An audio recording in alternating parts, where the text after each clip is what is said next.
ಈಗ ಎಲ್ರಿಗೂ ಇರೋ ಕುತೂಹಲ ಗೋಲ್ಡ್ ರೇಟು, ಚಿನ್ನದ ರೇಟ್ ಕತೆ. ಬಿಕಾಸ್ ರಾಕೆಟ್ ಸ್ಪೀಡಲ್ಲಿ ಈ ಲಾಸ್ಟ್ ಒಂದು 3 ವರ್ಷದಲ್ಲಿ ಯಾವ್ದು ಹೆಚ್ಚು ರಿಟರ್ನ್ಸ್ ಕೊಟ್ಟಿದೆ ಅಂದ್ರೆ ಎಲ್ಲ ಕಣ್ಮುಚ್ಕೊಂಡು ಹೇಳೋದೆ ಗೋಲ್ಡ್ ಮತ್ತು ಸಿಲ್ವರ್ ರೇಟು. ಈ ಸಲ ಹೆಂಗೆ ತುಂಬ ಜಾಸ್ತಿ ಆಗುತ್ತಾ? ಜಾಸ್ತಿ ಆದರೆ ನಮಗೆ ಖರೀದಿ ಮಾಡೋಕ್ಕಾಗಲ್ಲ ಅಂತ ಜನಸಾಮಾನ್ಯರ ಗೋಳು.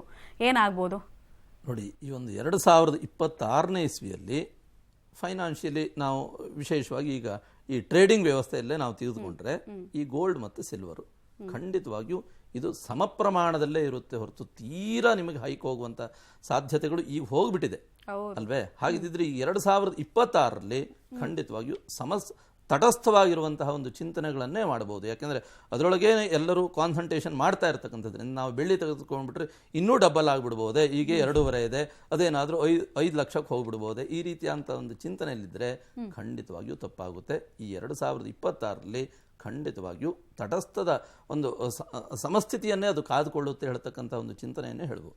ಓಕೆ ಗುರುಜಿ, ನೀವು ಹೇಳಿ, ಭೂ ವ್ಯವಹಾರಕ್ಕೆ ಸಂಬಂಧಪಟ್ಟಂತೆ ಯೋಚನೆಯಲ್ಲಿ ತುಂಬ ಜನ ಟಿವಿ ನೋಡ್ತಿರೋರು ಇರ್ತಾರೆ. ಸೈಟ್ ತಗೊಳ್ಳೋದಾ ಈ ವರ್ಷ, ಮನೆ ಕಟ್ಬೋದಾ ಅಂತ ಒಂದು ಆಲೋಚನೆ. ಹೇಗಿದೆ ಈ ವರ್ಷ ಭೂ ವ್ಯವಹಾರ ಕೈ ಹಿಡಿಯುತ್ತಾ? ಖಂಡಿತವಾಗ್ಲೂ ಹೆಂಗಿದ್ರೆ, ಇದು ಜ್ಯೋತಿಷ್ಯ ಶಾಸ್ತ್ರದಲ್ಲಿ 2026 ಪ್ರಾರಂಭವನ್ನ ನಾವು ಯುಗಾದಿಯನ್ನ ಸೂರ್ಯೋದಯದ ಪ್ರಕಾರ ತಿಥಿ ಆಧಾರದ ಮೇಲೆ ತಗೊಳ್ತೀವಿ. ಇಲ್ಲಿ ಬಂದು 2026 ಅಂತ ಮಿಡ್ ನೈಟ್ ತಗೊಂತೀವಿ. ಅಂದ್ರೆ ನಾವು ಜ್ಯೋತಿಷ್ಯ ಶಾಸ್ತ್ರದಲ್ಲಿ ಆ ಸಂದರ್ಭವನ್ನ ತೆಗೆದುಕೊಂಡು ನೋಡಿದಾಗ ಕನ್ಯಾ ಲಗ್ನ ಬರುತ್ತೆ. ಆ ಟೈಮು ಕನ್ಯಾ ಲಗ್ನ ಬಂದು ಈ 2026 ಪ್ರಾರಂಭ ಆಗುವಂತ ಸಂದರ್ಭದಲ್ಲಿ ಬಂದು ಕುಜ ಹಸ್ತನಾಗಿದ್ದಾನೆ, ಶುಕ್ರ ಹಸ್ತನಾಗಿದ್ದಾನೆ. ಆದರೆ ಗುರುವಿನ ದೃಷ್ಟಿ ಇದೆ. ಗುರುವಿನ ಸ್ವಾಭಾವಿಕವಾಗಿ ಗುರುದೃಷ್ಟಿ ಅಂತಕ್ಕಂಥದ್ದು ಅದರ ಮೇಲೆ ಇರ್ತಕ್ಕಂಥದ್ದು ಆಗಿರೋದ್ರಿಂದ ಭೂಮಿ ವ್ಯವಹಾರಗಳು ಚೆನ್ನಾಗಿ ಆಗಿ ಬರುತ್ತೆ, ತೆಗೆದುಕೊಳ್ಳಬಹುದು. ಅಂದ್ರೆ ನೀವು ಎಕ್ಸ್ಪೆಕ್ಟೇಷನ್ ಇಟ್ಕೊಂಡಿದ್ದಕ್ಕಿಂತಲೂ ಕೂಡ ಕಡಿಮೆ ಪ್ರಮಾಣದಲ್ಲಿ ಭೂಮಿ ಸಿಗೋದಕ್ಕೆ ದಾರಿಯಾಗುತ್ತೆ. ಅಂದ್ರೆ ರಿಯಲ್ ಎಸ್ಟೇಟ್ ಸ್ವಲ್ಪ ಡೌನ್ ಆಗುವಂತ ಪರಿಸ್ಥಿತಿಗಳು ನಿರ್ಮಾಣವಾಗ್ತದೆ. ಎರಡನೇದು, ಕಲಾಕ್ಷೇತ್ರದಲ್ಲಿರ್ತಕ್ಕಂಥವ್ರಿಗೆ ಸ್ವಲ್ಪ ಬೆನಿಫಿಟ್ ಆಗುವಂಥದ್ದು ಹೆಚ್ಚಾಗಿರುತ್ತೆ. ಲಾಸ್ಟ್ ಟೈಮ್ ಹೇಳಿದೆ, ಕಲಾಕ್ಷೇತ್ರದಲ್ಲಿರ್ತಕ್ಕಂಥವ್ರಿಗೆ ಒಬ್ಬರು ದೊಡ್ಡ ವ್ಯಕ್ತಿಗಳಿಗೆ ಸಮಸ್ಯೆ ಆಗುತ್ತೆ ಅಂತ ಆಗಿದೆ. ಅದು ನೋಡಿದಿರಿ ನೀವು, ಅದು ಎಲ್ಲವೂ ಕೂಡ ಪ್ರಾಪಂಚಿಕ ಗೊತ್ತಿರ್ತಕ್ಕಂಥದ್ದು. ಆರೋಗ್ಯದ ವಿಚಾರವಾಗಿ ಈ ವರ್ಷ ಹೆಂಗಿದೆ ಅಂತ, ಯಾಕಂದ್ರೆ ತುಂಬಾ ಜನರಿಗೆ ಕೊರೋನಾ ನಂತರ ಭಯ ಇರೋದು ಹೊಸ ವೈರಸ್ ಎಂಟ್ರಿ ಕೊಡುತ್ತಾ, ಬ್ಯಾಕ್ಟೀರಿಯಾದಿಂದ ಸಮಸ್ಯೆ ಆಗತ್ತಾ ನಮಗೆ ಅಂತ. ಸೊ ಆರೋಗ್ಯದ ಏರುಪೇರು ಸಾಧ್ಯತೆ ಎಷ್ಟು? ಈ ಗುರು ಪ್ರವೇಶ ಮಾಡತಕ್ಕಂಥ ಮಾಸವನ್ನ ನಾವು ನೋಡಿದಾಗ ಅಧಿಕ ಜ್ಯೇಷ್ಠ ಮಾಸ, ಅಧಿಕ ಮಾಸ ಅಂತಕ್ಕಂಥದ್ದು ಬಂದಿದೆ. ಈ ಅಧಿಕ ಜ್ಯೇಷ್ಠ ಮಾಸದಲ್ಲಿ ಅದರಲ್ಲೂ ಸೋಮವಾರವೇ ನಾವು ಚಂದ್ರವಾಸರ ಅಂತ ಏನು ಕರಿತೇವೆ, ಸೋಮವಾರವನ್ನ ಚಂದ್ರನಿಗೆ ಹೋಲಿಸ್ತೀವಿ. ಆ ಸೋಮವಾರವೇ ಕಟಕ ರಾಶಿಗೆ ಪ್ರವೇಶ ಮಾಡುವುದರಿಂದ ಇಲ್ಲಿ ಏನಾಗತ್ತೆ, ಶೀತ ಸಂಬಂಧವಾದ ರೋಗಗಳು ಅಧಿಕವಾಗತ್ತೆ. ಇನ್ನೊಂದು, ಈ ಲೆಕ್ಕಾಚಾರದ ವಿಚಾರವನ್ನ ನಾವು ನೋಡಿದಾಗ ಈ ವರ್ಷ ನಮಗೆ ಏನು ಮಳೆ ಅಂತಕ್ಕಂಥದ್ದಾಗಿದೆಯೋ ಅದಕ್ಕಿಂತ 3 ಪಟ್ಟು ಹೆಚ್ಚಾಗ್ತಕ್ಕಂಥದ್ದು ಕಂಡು ಬರುತ್ತೆ. ಏನು, ಮಳೆಯಿಂದ ನಾನಾ ರೀತಿಯ ಅನಾಹುತಗಳು, ಸಾಂಕ್ರಾಮಿಕ ರೋಗಗಳು, ಶೀತ ಸಂಬಂಧವಾದ ರೋಗಗಳು, ಯಾವಾಗ ಅಧಿಕವಾದ ಶೀತ ಅಂತಕ್ಕಂಥದ್ದು ಬರುತ್ತೋ ಆಗ ನಾನಾ ರೀತಿಯ ಕಾಯಿಲೆಗಳು ಉತ್ಪತ್ತಿಯಾಗತ್ತೆ, ಸಾಂಕ್ರಾಮಿಕ ರೋಗಗಳಾಗತ್ತೆ. ಮತ್ತೆ ಹೆಚ್ಚಾಗಿ ನೀರು ಅಂತಕ್ಕಂಥದ್ದು, ನೀರು ಮನುಷ್ಯನಿಗೆ ಅವಶ್ಯಕತೆ. ನೋಡಿ, ಅದಕ್ಕೆ ಹೇಳ್ತೀವಿ, ನಾವು ಯಾವುದೇ ಒಂದು ದೇವರ ಪೂಜೆಯನ್ನು ಮಾಡಬೇಕಾದ್ರೆ ನಾವು ಪುಣ್ಯಹ ಅಂತ ಮಾಡ್ತೀವಿ. ಪುಣ್ಯಹದಲ್ಲಿ ಯಾರನ್ನ ನಾವು ಕರಿತೇವೆ? ವರುಣ ಅಂತ ಪುಂಡರೀಕಾಕ್ಷ, ವರುಣಾಂತ ಪುಂಡರೀಕಾಕ್ಷನನ್ನ ನಾವು ಕರಿತೇವೆ. ಅಂದ್ರೆ ನಮ್ಮ ಶರೀರದಲ್ಲಿ ವಾಟರ್ ಲೆವೆಲ್ ಅಂತಕ್ಕಂಥದ್ದು ಇದೆಯಲ್ಲಪ್ಪ, ಅದನ್ನ ಸರಿಯಾಗಿ ಕಂಟ್ರೋಲ್ ಮಾಡು ಅಂತ ಹೇಳಿ ಪ್ರಾರ್ಥನೆ ಮಾಡ್ತೀವಿ ವರುಣಾಂತ ಪುಂಡರೀಕಾಕ್ಷನಿಗೆ. ಅದೇ ಅಧಿಕವಾದರೆ ನಾನಾ ರೀತಿಯ ಸಮಸ್ಯೆ ಆಗತ್ತೆ. ಜೊತೆಗೆ ಕಮ್ಮಿ ಆದರೂ ಕೂಡ ಪ್ರಾಣಹಾನಿ ಆಗ್ತಕ್ಕಂಥ ಸಾಧ್ಯತೆಗಳಿದೆ. ಆರೋಗ್ಯದ ವಿಚಾರವನ್ನೆಲ್ಲ ಅವ್ರು ಹೇಳಿದ್ರು. ದೇಶದ ವಿಚಾರದಲ್ಲಿ ದೇಶಕ್ಕೆ ಸಂಭವಿಸಬಹುದಾದಂತಹ ಅವಘಡಗಳು ಯಾವುದರಲ್ಲಿ ಹೆಚ್ಚಿರುತ್ತೆ? ಅಗ್ನಿನ, ನೀರ, ಯಾವ್ದ್ರಲ್ಲಿ ಹೆಚ್ಚಿರುತ್ತೆ ಅಂತ. ಮತ್ತೆ ಪ್ರಯಾಣ ಬೆಳೆಸಬೇಕು ಅನ್ನೋದು ತುಂಬ ಜನರ ಆಸೆ. ಟ್ರಿಪ್ ಹೋಗಬೇಕು ಅಂತ ಕೆಲವರು ಬಯಕೆ, ಕೆಲವರು ವ್ಯವಹಾರಕ್ಕೆ ಹೋಗಬೇಕು ಅಂತ. ಅಂಥವ್ರೇನು ಈ ವರ್ಷನ ಇಟ್ಕೊಳ್ಬೋದ ತಲೆಯಲ್ಲಿ? ಹೇಗೆ? ಖಂಡಿತವಾಗಿಯೂ 2026ರಲ್ಲಿ ಅಧಿಕ ಪ್ರಯಾಣದ ಯೋಗ ಖಂಡಿತವಾಗಿಯೂ ಇದೆ. ಯಾಕೆಂದರೆ ವಿದೇಶ ಪ್ರಯಾಣ ಮಾಡಬೇಕು ಅಂತ ಅಂದ್ಕೊಂಡಿರ್ತಕ್ಕಂಥವರಿಗೆ, ಅಥವಾ ವಿಶೇಷವಾಗಿ ಓದೋಕ್ಕೋಸ್ಕರವಾಗಿ ವಿದೇಶಕ್ಕೆ ಹೋಗಬೇಕು ಅಂತ ಅಂದ್ಕೊಂಡಿರ್ತಕ್ಕಂಥವರಿಗೆ ಖಂಡಿತವಾಗಿಯೂ ಆ ಒಂದು ಯೋಗಕ್ಕೆ ಒಂದು ಒಳ್ಳೆಯ ರೀತಿಯಾದಂಥ ಒಂದು ಪ್ಲ್ಯಾಟ್ಫಾರ್ಮ್ ಈ 2026 ಹೇಳ್ತಕ್ಕಂಥದ್ದು ಅವಕಾಶವನ್ನು ಖಂಡಿತವಾಗಿಯೂ ನೀಡುತ್ತೆ. ವ್ಯಾವಹಾರಿಕವಾಗಿ ತೆಗೆದುಕೊಂಡರೂ ಕೂಡ ಖಂಡಿತವಾಗಿಯೂ ವ್ಯವಸ್ಥೆಯಲ್ಲಿ ಗುರು ಸರಿಯಾಗಿ ಅರ್ಧ ವರ್ಷದ ನಂತರದಲ್ಲಿ ಜೂನ್ 1ನೇ ತಾರೀಕಿಗೆ ಅವನು ಪ್ರವೇಶ ಮಾಡ್ತಾ ಇರತಕ್ಕಂಥದ್ದು ತನ್ನ ಉಚ್ಚ ರಾಶಿಗೆ. ಹಾಗಾಗಿ ಖಂಡಿತವಾಗಿಯೂ ಆ ಒಂದು ಧನಾಧಿಪತಿಯಾಗಿರತಕ್ಕಂಥ ಗುರು ಉಚ್ಚ ಸ್ಥಾನದಲ್ಲಿ ಇನ್ನು ಅರ್ಧ ವರ್ಷ ಇರತಕ್ಕಂಥದ್ರಿಂದ, ಇನ್ನು ಮಿಥುನದಲ್ಲಿಯೂ ಕೂಡ ಆ ಒಂದು ಗುರು ಸಂಚಾರ ಈ ಒಂದು ವರ್ಷ ಇರತಕ್ಕಂಥದ್ರಿಂದ ಖಂಡಿತವಾಗಿಯೂ ಧನಾಧಿಪತಿಯಾಗಿ ಅವನು ಮಿಥುನ ಮತ್ತು ಕರ್ಕಾಟಕ ರಾಶಿಯಲ್ಲಿ ಪ್ರವೇಶ ಮಾಡ್ತಾ ಇರತಕ್ಕಂಥ ಒಂದು ವರ್ಷ ಈ 2026 ಆಗಿರತಕ್ಕಂಥದ್ರಿಂದ ಖಂಡಿತವಾಗಿಯೂ ಬುಧನವನೇ ಮತ್ತು ಚಂದ್ರವನೇ. ಬುಧನವನೇ ಹೇಳ್ತಕ್ಕಂಥದ್ದು ವ್ಯಾಪಾರವನ್ನು ಮಾಡತಕ್ಕಂಥ ಒಂದು ಮನೆ ಆಗಿರತಕ್ಕಂಥದ್ದು.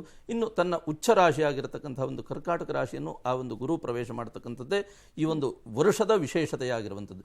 ಇನ್ನು ಡಿಸೆಂಬರ್ 6ನೇ ತಾರೀಕು 6-7ರಲ್ಲಿ ರಾಹು ಕೇತುವಿನ ಬದಲಾವಣೆ ಇರತಕ್ಕಂಥದ್ದು. ಅದು ಈ 2026ಕ್ಕೆ ಅಂತಹ ಒಂದು ಪರಿಣಾಮವನ್ನು ಕೊಡದೇ ಇರತಕ್ಕಂಥದ್ರಿಂದ ಗುರುವೇ ಈ ಒಂದು ವರ್ಷವನ್ನು ಆಳ್ತಕ್ಕಂಥವನ್ನಾಗಿರತಕ್ಕಂಥದ್ರಿಂದ ಇನ್ನು ಪ್ರಧಾನವಾದಂಥ ಯಾವ ಗ್ರಹವು, ಉದಾಹರಣೆಗೆ ಶನಿ ಇರಬಹುದು, ರಾಹುಕೇತು ಇರಬಹುದು, ಹಾಗಾಗಿ ಯಾವುದೇ ಒಂದು ಗ್ರಹಗಳ ಒಂದು ಪರಿವರ್ತನೆ ಒಂದು ಯೋಗ ಈ ಒಂದು ವರ್ಷದಲ್ಲಿ ಇಲ್ಲದೇ ಇರತಕ್ಕಂಥದ್ರಿಂದ ವ್ಯಾವಹಾರಿಕವಾಗಿ ಉತ್ತಮವಾದಂಥ ಒಂದು ಫಲವನ್ನು ಚಿಂತನೆಯನ್ನು ಮಾಡ್ಬೋದು. ಎಷ್ಟೋ ಜನರಿಗೆ ಉದ್ಯೋಗ ಕಳ್ಕೊಂಡಿರತಕ್ಕಂಥವರಿಗೆ ಪುನಃ ಇವರು ಹೇಳಿದಾಗೆ ಉದ್ಯೋಗ ಖಂಡಿತವಾಗಿಯೂ ಒಂದು ವರ್ಷ ಸಿಕ್ಕೇ ಸಿಗುತ್ತೆ.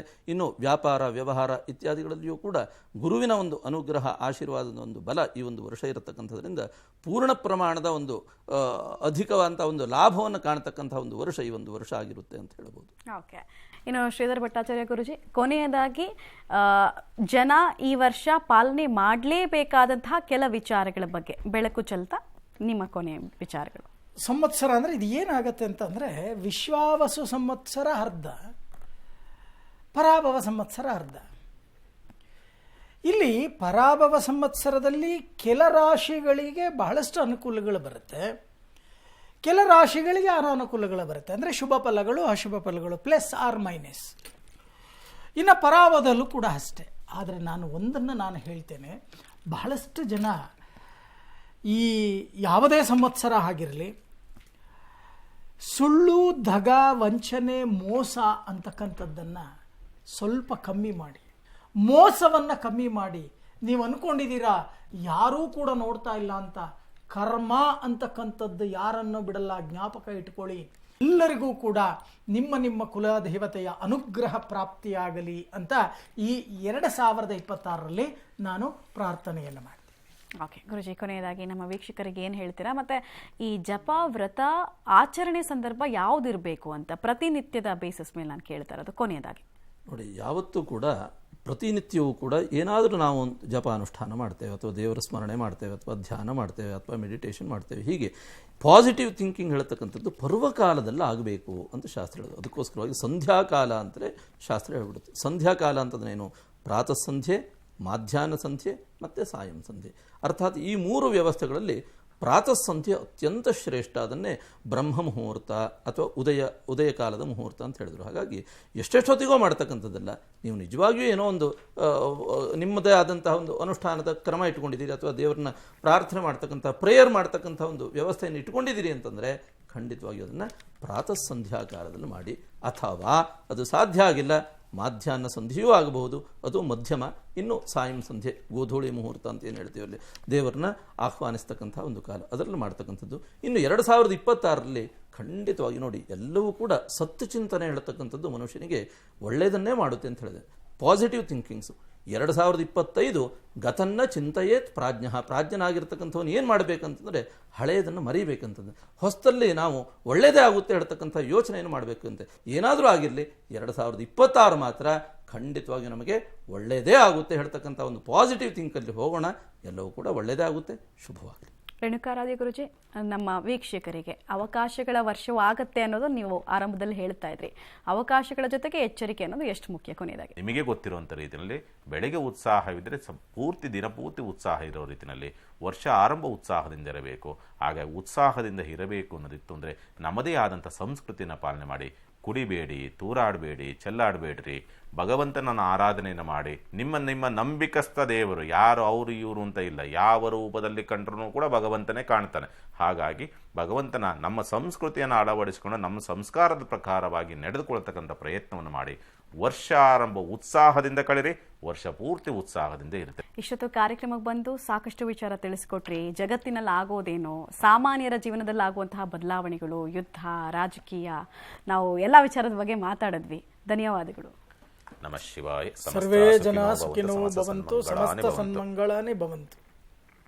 2026 ನಮ್ಮ ಜೀವನಕ್ಕೆ ವೀಕ್ಷಕರೇ ಮತ್ತೊಂದು ಹೊಸ ಅವಕಾಶ ಸಾಧನೆ ಮಾಡೋದಕ್ಕೆ. ಸಂಪತ್ತು ವೃದ್ಧಿ ಆಗಬೇಕು, ಜ್ಞಾನ ವೃದ್ಧಿ ಆಗಬೇಕು, ಹಾಗೆ ಧರ್ಮದ ಮಾರ್ಗದಲ್ಲಿ ನಾವು ನಡಿಬೇಕು ಅನ್ನುವಂತಹ ಸನ್ಮಾರ್ಗದ ವಿಚಾರಗಳನ್ನ ಇಷ್ಟೊತ್ತು ತಿಳಿಸ್ಕೊಟ್ರು. ಇದೆಲ್ಲವನ್ನ ನಿಮ್ಮ ಜೀವನದಲ್ಲಿ ಕೂಡ ನೀವು ಅಳವಡಿಸ್ಕೊಳ್ಳಿ ಅಂತ ಆಶಿಸ್ತಾ ಈ ಕಾರ್ಯಕ್ರಮವನ್ನು ಮುಗಿಸ್ತಾ ಇದ್ದೀನಿ.